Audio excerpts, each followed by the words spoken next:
no se puede estudiar de otra manera. Diapositiva 50, tenemos esta imagen de las 7 iglesias a las que el Señor les habló por medio ¿de quién les habló?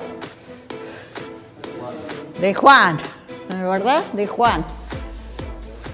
Juan, el apóstol Juan. Ahora se escucha mejor.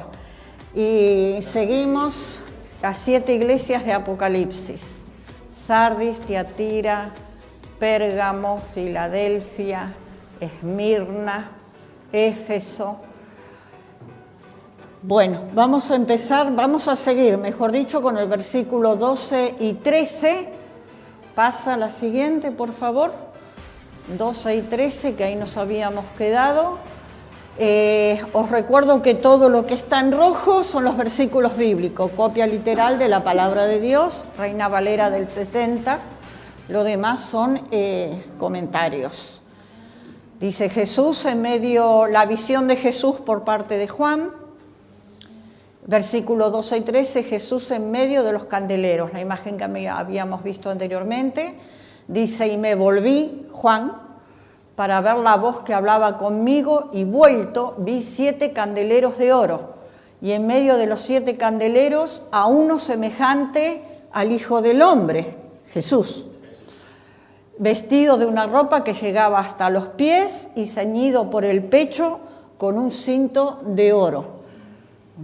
Entonces en Apocalipsis hay muchos símbolos, pero hay 2 tipos de símbolos usados en el primer capítulo de Apocalipsis. Uno es mencionado en el versículo 12, donde dice que Juan vio 7 candeleros de oro, y también en el versículo 16, Juan vio 7 estrellas en la mano de Cristo. Seguimos, por favor, su significado es explicado al solo continuar leyendo el contexto. La explicación está en el versículo 20 del mismo capítulo, qué significaban estas estrellas. Dice, el misterio de las 7 estrellas que has visto en mi diestra, en su mano derecha, y de los 7 candeleros de oro, ¿qué son? Son las 7 estrellas son los ángeles de las 7 iglesias, y los 7 candeleros que has visto son las 7 iglesias. Seguimos, dice, y en medio de los 7 candeleros a uno semejante al Hijo del Hombre. Este era Jesús. Jesús está allí en medio de los candeleros como el Hijo de Dios, el Hijo del Hombre, una figura que encontramos mucho en el libro de Daniel. Si leemos el libro de Daniel, veremos muchas veces que dice Hijo de Hombre. Vestido de una ropa que llegaba hasta los pies, Jesús, y ceñido por el pecho con un cinto de oro. Bien, el vestido de Jesús indica que Él es una persona de gran dignidad y de autoridad. Vestidos largos solo eran utilizados por aquellos que no trabajaban mucho. Así que dan la imagen de gran estatus y de autoridad. El cinto de oro alrededor del pecho probablemente nos da la clave en cuanto a los vestidos del sumo sacerdote, como nos explica Éxodo 29:5. Sabéis que los sacerdotes en el Antiguo Testamento no podían llevar cualquier tipo de vestimenta. En Éxodo tenemos la vestimenta que tenían que llevar. Claro, por un lado la vestimenta sacerdotal y por otro lado la vestimenta del sumo sacerdote, que era otra. Entonces posiblemente haga alusión a esto. Versículos 14-16 dice, su cabeza, describe Juan, y sus cabellos eran blancos como blanca lana, como nieve, sus ojos como llama de fuego, y sus pies semejante al bronce bruñido. Qué figura, ¿no? Refulgente como en un horno, y su voz como estruendo de muchas aguas. Qué potente, qué autoridad. Tenía en su diestra 7 estrellas, de su boca salía una espada aguda de 2 filos, y su rostro era como el sol cuando resplandece en su fuerza. El cabello blanco que habla de edad avanzada, como la figura de un anciano, el anciano de días, que dice la palabra. Y eso, por lo tanto, en esa cultura, la cultura hebrea, está conectada con la idea de gran sabiduría y de una persona eterna. La frase blanco, los cabellos como nieve, también enfatiza la idea de pureza, según Isaías 1:18. El cabello blanco y la cabeza blanca conectan a Jesús con el anciano de días de Daniel 7:9. ¿Os acordáis que habíamos dicho que el Apocalipsis había que estudiarlo siempre con el libro de Daniel y Daniel a la luz del Apocalipsis? El término de anciano de días le pertenece a Dios el Padre, pero también se le asigna a Cristo, quien es igual que con el Padre en cuanto a naturaleza divina, porque Jesús tiene la misma naturaleza que el Padre, siendo Dios mismo, una de las personas de la Trinidad. Sus ojos como llama de fuego, decía Juan, así lo veía él, así lo describía. El fuego es a menudo asociado con el juicio en las Escrituras. Según vemos, no lo vamos a leer todos los versículos, pero tenemos versículos que hacen referencia a esto, como Mateo 5:22, segunda de Pedro 3:7, que nos habla de fuego que representa juicio. Los ojos de Jesús muestran el fuego de juicio penetrante y de búsqueda. ¿Qué busca Jesús con su mirada? Claro, dice que sus ojos son como llamas de fuego, que está mirando a toda la humanidad y que sabe lo que hay dentro de cada corazón. Sus ojos, su mirada es inescrutable. Sus pies semejante a bronce bruñido, ya que el fuego está conectado con juicio. Veremos que en el Apocalipsis va a haber mucho fuego. Estos pies semejante al bronce bruñido, refulgente como en un horno, habla de alguien que ha pasado a través de los fuegos de juicio y que ha salido adelante con una pureza refinada. Jesús ha pasado por el fuego del refinador. ¿En qué ocasión? En el Calvario, cuando Él murió, y ha salido como plata refinada. Pulido, cuando se mete algo en el horno para quitar toda la impureza y toda escoria. Entonces queda solamente algo puro. El bronce es un metal asociado, bronce bruñido, los pies. El bronce es un metal asociado con juicio y sacrificio. El altar de sacrificio de Israel era hecho de bronce. O sea que, ¿veis? Como todo tenía un significado cuando Dios manda a Moisés la construcción del tabernáculo, según Éxodo 27:1-6.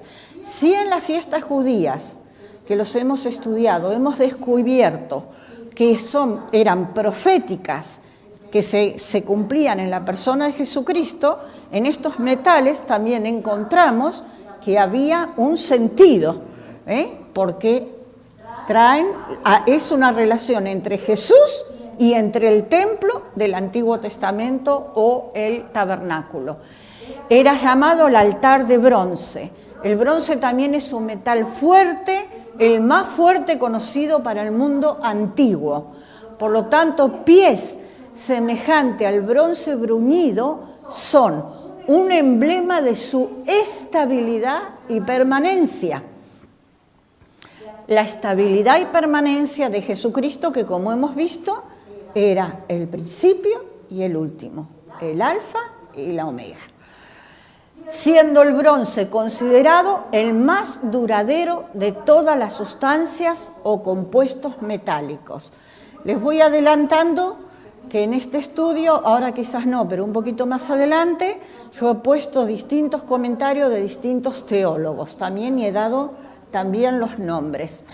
Su voz era, dice Juan, como estruendo de muchas aguas. ¿Cómo suena las aguas cuando caen con fuerza, ¿no? Ahí en la provincia donde nació Raúl, en Misiones, Argentina, están las cataratas del Iguazú. Tenemos una foto ahí en casa, y estar de pie al lado de esa catarata es no escuchar lo que dice la persona que está al lado, porque es estruendoso, el ruido del agua es potente. Esto significa que la voz de Jesús tenía el poder y majestad de una poderosa catarata. No era una voz humana como la que nos podemos tener nosotros. Tenía en su diestra 7 estrellas, símbolo. Las 7 estrellas hablan de los líderes o representantes de las 7 iglesias mencionadas en Apocalipsis 1:11 y en Apocalipsis 1:20. Las estrellas están seguras en la mano de Dios. Y esto a mí me da mucha alegría, porque las iglesias están seguras en la mano de Dios. Aún las iglesias más conflictivas y más problemáticas están seguras. Ya que 7 es el número de la plenitud, podemos decir que Él tiene a todas las iglesias en sus manos de amor. Por eso todo lo que pasa en la iglesia siempre decimos, pasa porque Dios quiere que pase, porque su iglesia no es la nuestra. No es la nuestra, Él está al mando. ¿Por qué decimos, alguien pasa la anterior, por favor, Raúl, por qué decimos que el 7 es el número de la plenitud?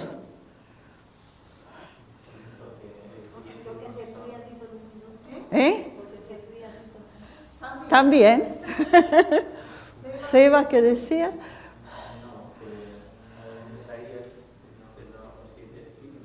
También los 7 espíritus de Dios, que hemos hablado de Isaías la semana pasada.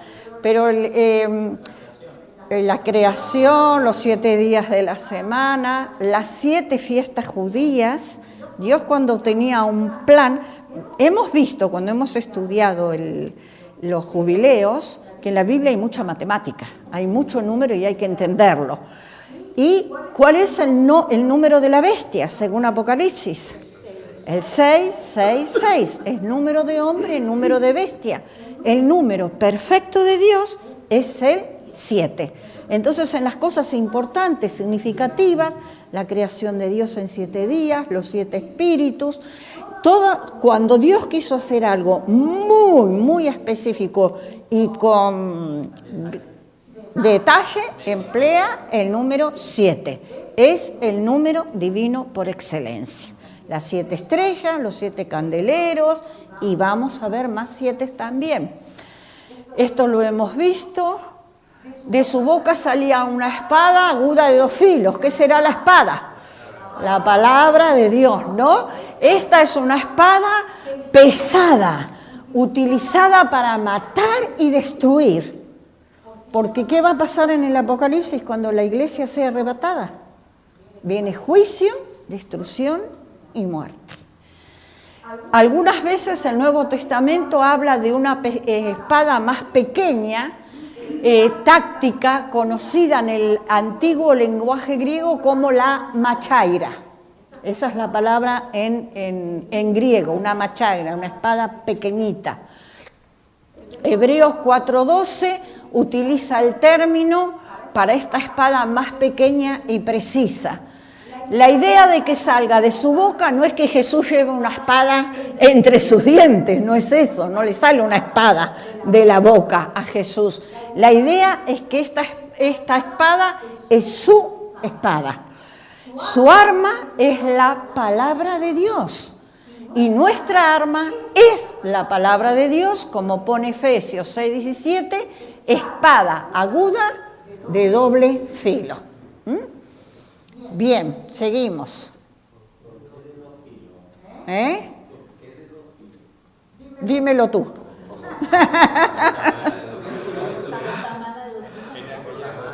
En esa época la espada de los romanos era de 2 filos. El gladius. Gladius. Gladius era la espada romana y tenía doble filo. Doble filo. Ajá. punta y 2 filos. Y 2 filos.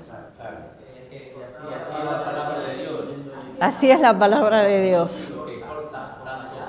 ¿Como para qué? Claro, es verdad. Seguimos. Su rostro era como el sol cuando resplandece en su fuerza. Yo me lo imagino a Juan viendo todo esto, ¿cómo estaría? La gloria de Jesús es tan grande, tan brillante, que es difícil el siquiera voltear a verlo. ¿Habéis escuchado de alguna persona que ha tenido una visión de Jesús? ¿Sí? ¿Alguien nos ha dicho que ha podido ver la cara de Jesús? Nunca. Nunca. Yo he tenido visiones de Jesús. Yo nunca le he visto la cara. Porque su gloria es tan fuerte que el ser humano en esta carne no puede resistirla. Por eso nadie puede voltear, una palabra muy latinoamericana que nosotros no la usamos, nadie puede volver a verle, ¿no?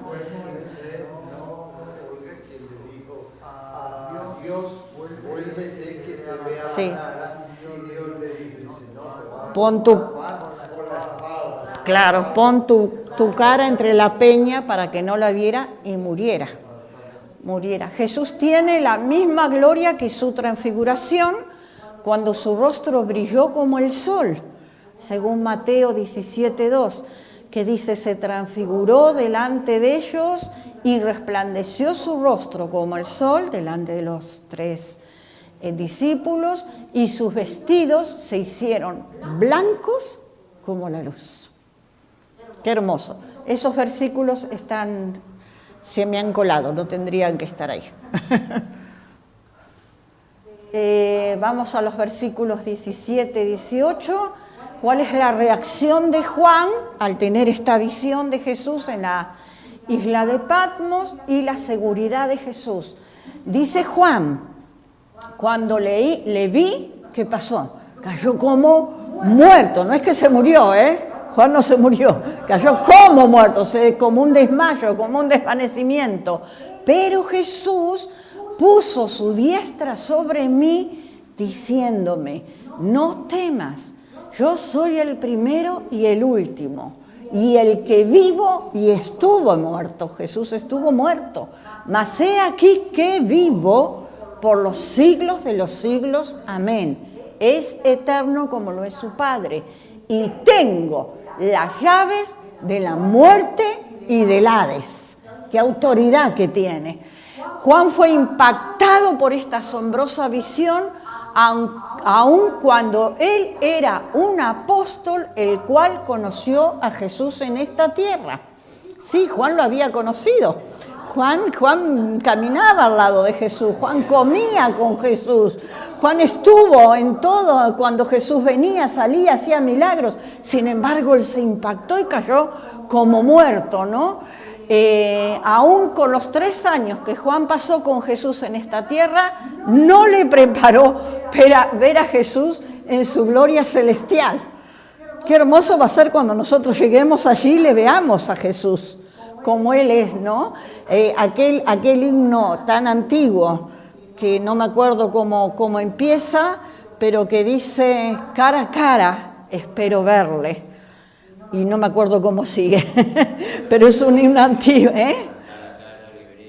Cara a cara espero verle, no me acuerdo cómo sigue, al que me amó, me salvó, no me acuerdo, pero que va a ser impactante para nosotros también. En este momento Juan sabía qué gran milagro era que Jesús pudiera guardar de la vista de todos su gloria y autoridad mientras Él caminó en esta tierra. Porque Jesús nunca se presentó a los discípulos con un cuerpo tan glorificado que no le pudieran ver. Sí, es una palabra, no es. A ver, el Hades es una. Creo que tengo una explicación. Es el sinónimo del lugar donde van los muertos. Sería el sinónimo del Seol. Seol en hebreo y Hades en griego. Es un lugar donde van los muertos. Bueno, el cuerpo. Creo que tengo una explicación más adelante. Dice, Él puso su diestra sobre mí, primero Juan, Primero Jesús, consoló a Juan con un toque compasivo, como es él, compasivo. Quizás el toque de Jesús se sintió más familiar que la apariencia de Jesús. Luego Jesús le dio a Juan un mandato y le dijo, no temas. Y nos dice hoy a nosotros también, no temas. Juan no necesitaba sentir temor porque él estaba en la presencia de Jesús. Y dice, yo soy el primero y el último, el Dios de toda la eternidad, Señor de la eternidad pasada y Señor de la eternidad futura. El principio y el fin. El himno dice, cara a cara, pero verle más allá del cielo azul. Cara a cara, en plena gloria, he de ver a Mi Jesús. Solo tras oscuro velo, hoy lo puedo aquí mirar, hasta más de pronto viene el día que su gloria le muestra. Muy bien. Seguimos. Jesús le dijo, y el que vivo, Jesús vive, y estuve muerto. Aquí tenemos una pequeña aclaración del Hades. Mas he aquí que vivo por los siglos de los siglos. Y Jesús no resucitó de los muertos para morir otra vez. Él es eterno, como lo es Dios, como es el Espíritu Santo. Y tengo las llaves de la muerte y el Hades. Es paralelo al hebreo Sheol, alude a la morada de los muertos. Aquí esto llevaría a una exégesis y llevaría un estudio aparte de qué es la morada de los muertos, pero no es nuestro tema ahora, ¿no? Jesús es aquel que tiene las llaves de la muerte y el Hades. Algunos se imaginan que es el diablo, es algo así como el señor del infierno. Algunos se imaginan que el diablo tiene autoridad o poder para determinar la vida o la muerte. Sin embargo, no es el diablo el que tiene autoridad sobre el ser humano, es Jesús. Es Dios el que dice el momento en que nacemos y el momento que partimos. El diablo no tiene ese poder y esa autoridad. Claramente estos que dicen eso está mal, pues solo Jesús tiene la llave de la muerte y el Hades. Podemos confiar en que Jesús nunca dejará que el diablo tome las llaves, si no el mundo estaría en manos del diablo. Y no está en manos del diablo, sigue estando en manos de Dios, a pesar de que ahora el príncipe de este mundo sí que es por tiempo limitado el gobernador, el príncipe de las tinieblas. Seguimos adelante. Otro mandato para escribir y una explicación, versículo 19 y 20. El misterio de las 7 estrellas que has visto en mi diestra y de los 7 candeleros de oro. Las 7 estrellas son los ángeles de las 7 iglesias. Ahí me faltó una palabra. Escribe las cosas que has visto. Juan, escribe las cosas, las que son y las que han de ser después de estas. Y los 7 candeleros que has visto son las 7 iglesias. Escribe las cosas. Este segundo mandamiento de escribir nos da la estructura para entender el libro de Apocalipsis. Se le manda a Juan que escriba en cuanto al pasado, el presente y el futuro, desde la perspectiva de Juan. Seguimos. Cuando dice las cosas que has visto, esto significa que Jesús quería que Juan escribiera las cosas que él había visto en su visión del Jesús celestial y glorioso. Las que son, esto significa que Jesús quería que Juan escribiera sobre las cosas de su día presente, las cosas en cuanto a las 7 iglesias, las cuales estaban en Asia, que ahora está comprendida dentro de la actual, la parte este de Turquía. Ahora veremos las iglesias. Y las que han de ser después de estas, esto significa que Jesús quería que Juan escribiera las cosas que pasarían después de las cosas en cuanto a las 7 iglesias, las cosas que pasarán al final de los últimos días, al final de los tiempos. Seguimos, vamos a ver la estructura de Apocalipsis. Las cosas que has visto abarca el capítulo 1 de Apocalipsis. Las que son el capítulo 2 y 3. Y las que han de ser después de estas, Apocalipsis 4 al 22 que son los juicios, de los tazones, de los sellos, de las copas y de las trompetas que van a venir una vez que la iglesia ha sido arrebatada. Seguimos. Las 7 estrellas son ángeles de las 7 iglesias. Bueno, esto lo hemos visto. Jesús amablemente interpreta sus propias imágenes, le da una revelación a Juan de qué significa, porque Juan, ¿qué entendería lo que eran las estrellas? ¿Qué entendería lo que eran los candelabros? Las estrellas en su mano representan los ángeles de las 7 iglesias o los responsables de las 7 iglesias, o el líder de las 7 iglesias, o el pastor que estaba llevando adelante estas 7 iglesias. Los candeleros o candelabros representan a las 7 iglesias. La conclusión del capítulo 1 es: cuando pensamos en la visión espectacular de Juan, deberíamos de recordar en dónde está Juan. Preso en Patmos, en una isla. Jesús es a menudo conocido de una manera más íntima en medio de sufrimientos y de pruebas, porque Juan no estaba de vacaciones. Juan había sido deportado por predicar el Evangelio. Y aquí tenemos una buena enseñanza. A menudo conocemos más a Dios en medio de pruebas y de tribulaciones y de sufrimientos. ¿Cuándo Juan tuvo esta espectacular visión?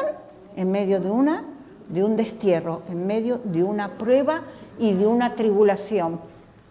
Ambos, Juan y Esteban, según nos dice Hechos 7, vieron a Jesús de una forma más clara y gloriosa cuando estaban en el contexto de padecimiento por la causa de Jesús. ¿Qué pasó cuando apedreaban a Esteban? Los cielos abiertos y a Jesús a la diestra del Padre. Ahí empezamos a ver algunos de los teólogos que yo he recopilado, que tienen unos libros muy buenos en cuanto al tema de escatología. Seis es un escatólogo muy bueno. La ira, dice, la ira de los malvados no hace más que atraer a los santos más cerca a los favores de Dios. Si Juan no hubiera sido deportado por predicar el Evangelio, nunca hubiera tenido el privilegio de recibir esta revelación y de registrarla. Así que no nos quejemos por las pruebas, que es cuando más tenemos cercanía de Dios. Ahí están las 7 iglesias, creo que está un poquito, no se ve con muy claridad las letras, pero está la iglesia de Pérgamo, de Tiatira, Sardis. Realmente nosotros tenemos la traducción Sardis, pero es Sardes. Es Sardes, la palabra es Sardes. Nuestra traducción pone Sardis. Filadelfia, Laodicea, Éfeso y Esmirna. Yo me preguntaba si estas iglesias aún siguen estando, si siguen existiendo. Y justamente he recibido una notificación para orar por un pastor que era pastor, porque lo han encarcelado por ser pastor en una de estas iglesias. Y creo que era la iglesia de Tiatira que él estaba pastoreando. Así que algunas de esas iglesias en la actualidad en Turquía aún siguen existiendo. Que no es una imaginación de Juan, unas iglesias que no existían, un hombre que se lo inventó, no. Vemos, seguimos. Las cartas de Jesús a las iglesias, capítulo 2. Las cartas a las 7 iglesias comparten una estructura similar. Está dirigida a una congregación en particular. Una introducción por parte de Jesús mismo, revelado a Juan, y Juan lo registra. Una declaración en cuanto a la condición de la iglesia. Un veredicto de Jesús en cuanto a la condición. Primero es una declaración y luego es un veredicto para la iglesia. Un mandato de Jesús para la iglesia.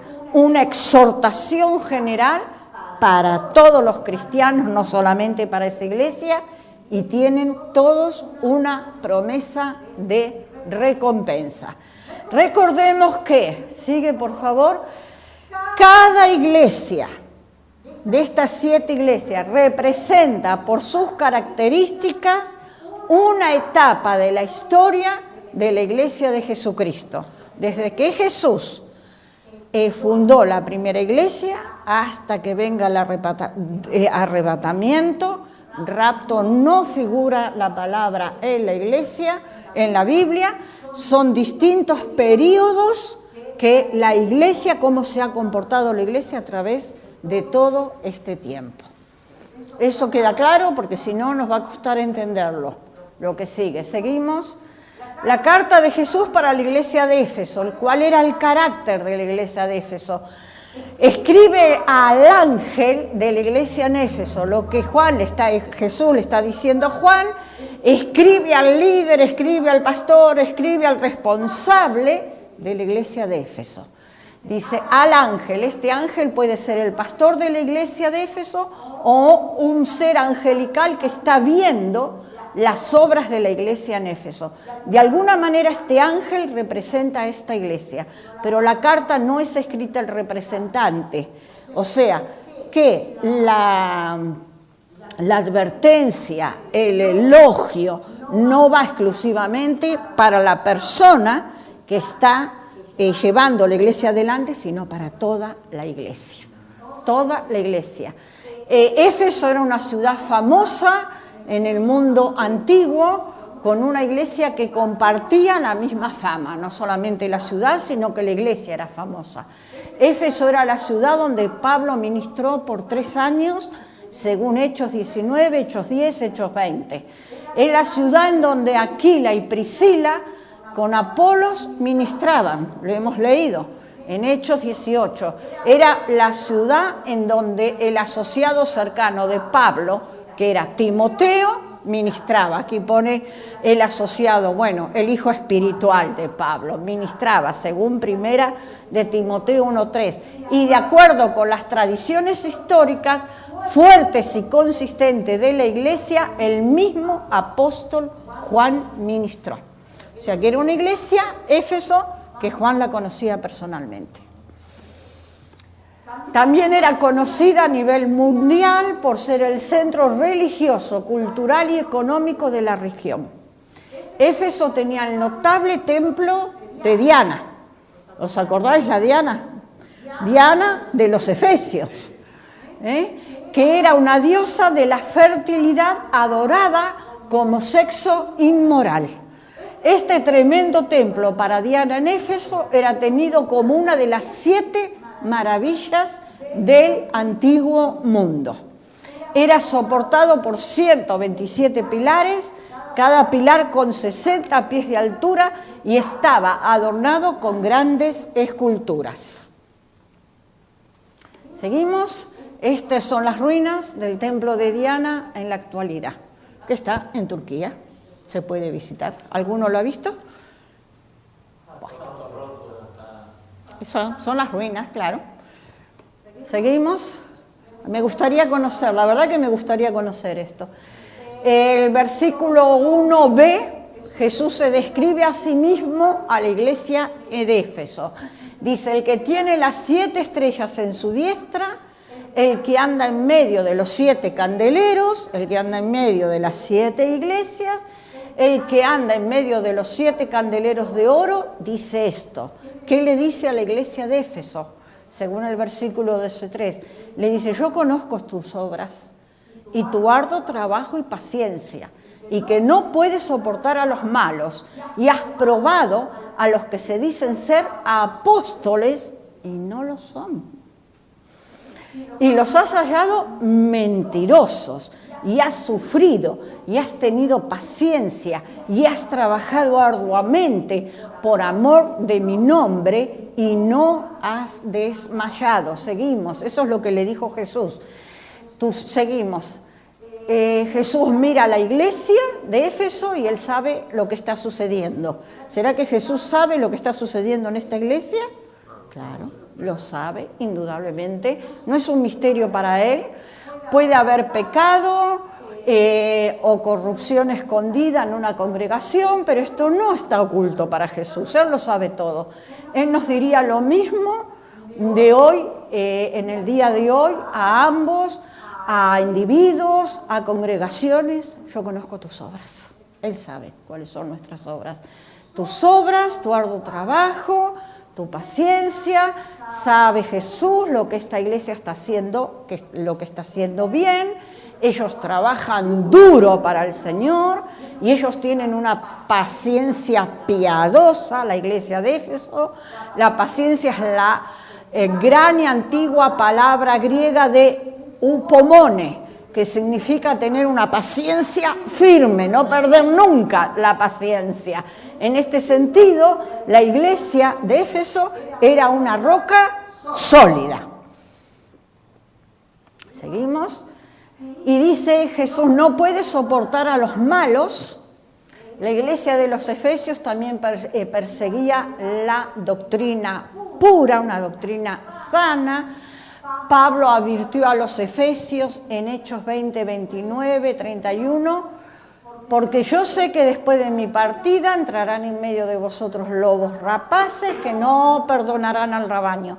Y de vosotros mismos, de la misma iglesia, se levantarán hombres que hablen cosas perversas para arrastrar tras sí a los discípulos. Engaño. Por tanto, velad, acordándoos como por 3 años, de noche y de día, no he cesado de amonestar con lágrimas a cada uno. De esta alabanza de Jesús, vemos cómo los efesios tomaron la advertencia de Pablo en serio, porque no podían soportar a los malos. Seguimos. Y has sufrido, iglesia de Éfeso, y has tenido paciencia, y has trabajado arduamente por amor de mi nombre, y no has desmayado. También la iglesia de los Efesios continuaba haciendo estas cosas sin haber desmayado. Seguían teniendo paciencia, seguían teniendo amor. Ellos mostraron una perseverancia piadosa, la cual nosotros deberíamos de imitar.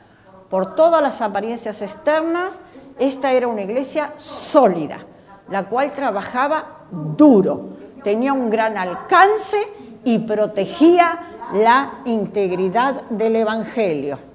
Pero lo que Jesús tenía en contra de la iglesia de Éfeso, qué triste, ¿no? Tengo en contra de ti que has dejado tu primer amor. Jesús empieza con una palabra soberana. Pero has trabajado, has tenido paciencia, pero... Claro, una buena versión. Pero, ¿qué significa? A pesar de tu trabajo, a pesar de tu paciencia, a pesar de que eres una iglesia con sana doctrina, pero a pesar de todo eso, tengo en contra de ti que has dejado tu primer amor. Jesús tomó en cuenta todo el bien en la iglesia de los Efesios, y a pesar de todo eso, él tenía algo en contra de la iglesia de Éfeso. ¿Seguimos? Has dejado tu primer amor. A pesar de todo lo bueno en la iglesia de los Efesios, había algo seriamente malo. Ellos habían dejado, no perdido, su primer amor, lo habían dejado de lado. Ellos alguna vez tuvieron un amor en el cual ya no tienen más. Esto se puede describir como una partida definitiva y triste. El problema era serio. Sin amor todo es vano. No es sorprendente que Jesús dijera, tengo en contra de ti. Primero elogia y luego hace la advertencia. Una iglesia no tiene razón de ser cuando ella no tiene amor dentro de su corazón o cuando el amor es enfriado. Pierdes el amor, pierdes todo. Me faltó poner el nombre del teólogo que ha dicho esto. Seguimos. ¿Qué amor dejaron ellos? Como cristianos se nos dice que amemos a Dios, pero también los unos a los otros. ¿Dejaron su amor por Dios? ¿Dejaron su amor el uno por el otro? Probablemente ambos estén en mente de Jesús, porque estos dos amores van de la mano. ¿No es un poquito lo que escuchábamos el domingo? Si amamos a Dios, amamos al hermano, van de la mano. No podemos decir que amamos a Dios y no amamos al hermano, porque entonces hacemos a Dios mentiroso. No puedes decir que amas a Dios y no amas a su familia, y no puedes amar a su familia sin amarle a él primero. Seguimos. Dejado tu primer amor. La iglesia de los Efesios era una iglesia que trabajaba. Alguna vez un enfoque para trabajar por Jesús eclipsará una relación de amor con Él. Podemos poner lo que hacemos por Jesús antes de lo que somos en Él. Esto no debería pasar. Podemos dejar a Jesús en el templo de la misma manera que hicieron los padres de Jesús. La iglesia de los Efesios era una iglesia con una doctrina pura, sana. Algunas veces el enfoque en una doctrina pura hará a una congregación enfriarse, suspicaz e intolerante de la diversidad. Cuando el amor muere, la doctrina ortodoxa se convierte en el cadáver, un formalismo sin poder. La adherencia a la verdad se amarga en fanatismo cuando la dulzura y luz y amor de Jesús se alejan. Son pequeños comentarios de distintos teólogos. Entonces, ¿qué le dice Jesús? Recuerda por tanto de dónde has caído y arrepiéntete y haz las primeras obras, pues si no, vendré pronto a ti y quitaré tu candelero de su lugar si no te hubieres arrepentido. ¿Cómo interpretamos eso? Que quitará el candelero.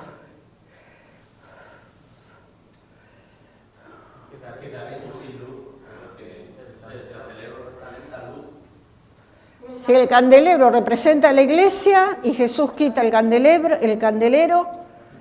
quita la iglesia. Quita la iglesia. Es que es normal. Claro, es solamente un club. Si no hay amor, es un club que se puede hacer muy buenas obras, pueden tener mucha paciencia, pero si no hay amor, es vano. El primer paso para la restauración de la iglesia de los Efesios es que ellos recuerden. Esto significa que recuerden lo que ellos solían ser en su amor para el Señor y el del uno para el otro. El segundo paso, no solamente recuerdes, arrepiéntete. Recuerda y arrepiéntete. Este no es un mandamiento para sentir lástima o en verdad para sentir nada. Significa el cambiar de dirección, el ir por un camino diferente. Y el tercer paso, primero recuerda, arrepiéntete y comienza a hacer las primeras obras. Esto significa que ellos deben regresar a lo básico. Las primeras cosas que ellos hacían cuando se enamoraron por primera vez de Jesús. ¿Cuáles eran las primeras obras? La oración, leer la palabra, congregarse. Si no, ¿cómo se puede seguir edificando si nos falta esta base? Es que es bíblico. Cuando los cristianos dejamos de orar, cuando los cristianos dejamos de leer la palabra, cuando los cristianos dejamos de congregarnos, entramos en una frialdad espiritual que nos va apartando de Dios y decimos, yo estoy bien. O yo sé lo que dice la Biblia, entonces no necesito leerla para que me lo recuerde, pero entonces obedécela. Pues si no, dice Jesús, vendré pronto a ti y quitaré tu candelero de su lugar. Jesús le da una advertencia y eso hace con nosotros. Jesús nos advierte de cosas que estamos haciendo mal, cosas que estamos enfriándonos en nuestro tiempo de oración. Recuerda que hoy no has estado conmigo, recuerda que no has leído la palabra. Él removerá su luz, su presencia. Cuando su candelero sea quitado, ellos podrían continuar como organización, como un club, pero ya no como la verdadera iglesia de Cristo Jesús. Seguimos un poquito más. Verso 6. Pero tienes esto, que aborreces a los nicolaitas. Ahí le da un elogio, los cuales yo también aborrezco. Vamos a hablar de los nicolaitas. Jesús probablemente, para que los efesios no fueran desanimados de más, porque le estaba dando duro, le da otra alabanza a esta iglesia. Se les halaga porque odian las obras de los nicolaitas, que Jesús también aborrecía. Pero ¿quiénes son los nicolaitas? ¿Alguien sabe? ¿Cuáles son sus obras? La doctrina de los nicolaitas también es condenado en Apocalipsis 2:15 y en este pasaje se relaciona a inmoralidad e idolatría. Referencia de los nicolaitas. Vamos a ver un poquito de historia. Irineo, escribiendo al final del segundo siglo, describe lo que él sabía de los nicolaitas. Los nicolaitas eran seguidores de aquel Nicolás, quien era uno de los primeros ordenados al diaconado por los apóstoles. Ellos llevaban vidas de indulgencia sin restricción. El carácter de estos hombres es plenamente señalado en el Apocalipsis de Juan, al enseñar que es un asunto indiferente el practicar adulterio y el comer cosas sacrificadas a los ídolos. Según este libro, Contra la herejía, de los padres de Nicea, volumen, página 352. Seguimos porque hay más referencia. Según Hipólito, un estudiante de Irineo, escribiendo a principios del tercer siglo, asoció a los nicolaitas con los gnósticos. Hay, sin embargo, entre los gnósticos, dice Hipólito, diversidad de opiniones, pero Nicolás ha sido causa de la combinación amplia y difuminada de estos hombres malvados. Él salió de la doctrina correcta y estaba en el hábito de inculcar indiferencia en cuanto a vida y comidas. Refutación de todas las herejías, capítulo 4, tal. Estas son las referencias que tenemos de quiénes eran los nicolaitas. Yo me preguntaba si de ahí no viene el nombre de Nicolás, de Santa Claus. Podría ser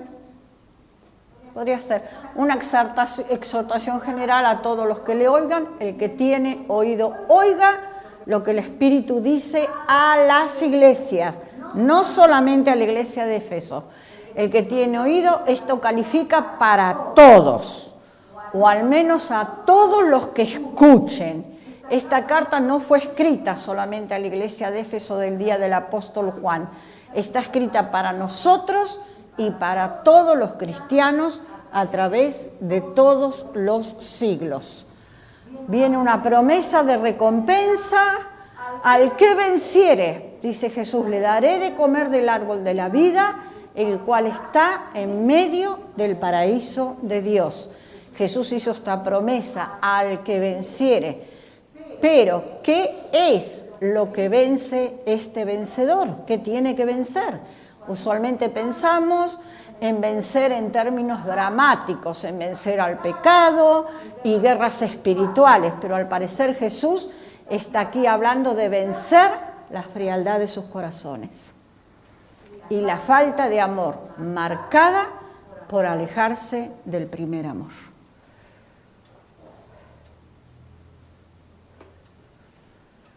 La promesa para estos vencedores es el regresar al Edén y la vida eterna. Esto quiere decir en el sentido eterno de llegar al cielo, vencer para llegar al cielo, el cual no era una pequeña promesa a la iglesia que estaba amenazada con la separación de la presencia de Jesús. También quiere decir en el sentido de ver los efectos de la maldición que se aleja de nuestras vidas por medio de nuestro andar en el amor redentor de Jesús. Cuando andamos con Él, la maldición se aleja de nuestra vida. Originalmente la palabra paraíso quería decir un jardín de deleite. Eventualmente llegó a significar el lugar donde Dios vive. Y lo dejamos ahí porque empezamos después la carta a la iglesia de Esmirna, que es la única, no, esta y otra iglesia son dos iglesias a las que Jesús no tiene nada que recriminarles, sino que elogiarles solamente. Y nos vamos a tirar mucho tiempo hasta que terminemos Apocalipsis, porque lo estamos viendo en forma muy desglosada. Señor, te damos gracias porque yo por lo menos, y espero que mis hermanos también, nos sentimos privilegiados de poder no solamente abrir tu palabra y leerla, sino de desglosarla, de desmenuzarla, de entenderla. Y te pedimos que tú nos des fuerzas para poder aplicarla a nuestras vidas. Señor, tú conoces la condición de nuestro corazón, de cada uno de nosotros, y es verdad. Y te damos gracias por ello. Pero conoces la situación de cada iglesia y también de esta iglesia. Señor, te pedimos que tú no nos tengas que hacer ese reproche, esa advertencia que le has tenido que hacer a la iglesia de Éfeso, que ha perdido el primer amor. Señor, que siempre busquemos tu rostro, que siempre podamos tener tiempo, disposición para orar, para tener tiempo contigo de intimidad, privado, para leer tu palabra, para entenderla, para aplicarla, para ponerla por obra. Señor, sabemos que estamos viviendo en tiempos malos, difíciles, Señor, donde se levantan aún muchas personas que traen un evangelio de engaño, de mentira, de falsedad, como hemos leído, aquellos que se dicen ser apóstoles, pero ni lo son, porque tú no los has escogido para tal cosa, ni les has dado el ministerio del apostolado. Por eso te pedimos que nuestros ojos sean continuamente abiertos. No solamente seamos una iglesia de sana doctrina, no solamente seamos una iglesia que trabaja dura, que trabaja constantemente, insistentemente, para permanecer en tus caminos, pero que nos falte amor, Señor, que nunca nos tengas que reprochar eso, sino que verdaderamente ese primer amor esté como una llama ardiente en cada uno de nuestros corazones. Y ese amor es el que alcanzará al mundo que nos rodea, porque tú lo has dicho así, el mundo conocerá que son mis discípulos cuando os améis los unos a los otros. Gracias por tu palabra, gracias por el libro del Apocalipsis, que a veces nos parece tan complicado de entenderlo, pero si nos tomamos el tiempo y si escudriñamos y pedimos la dirección del Espíritu Santo, poco a poco tú nos abres el entendimiento, nos abres el corazón y nos lo haces entender. Gracias en el precioso nombre de Jesús. Amén.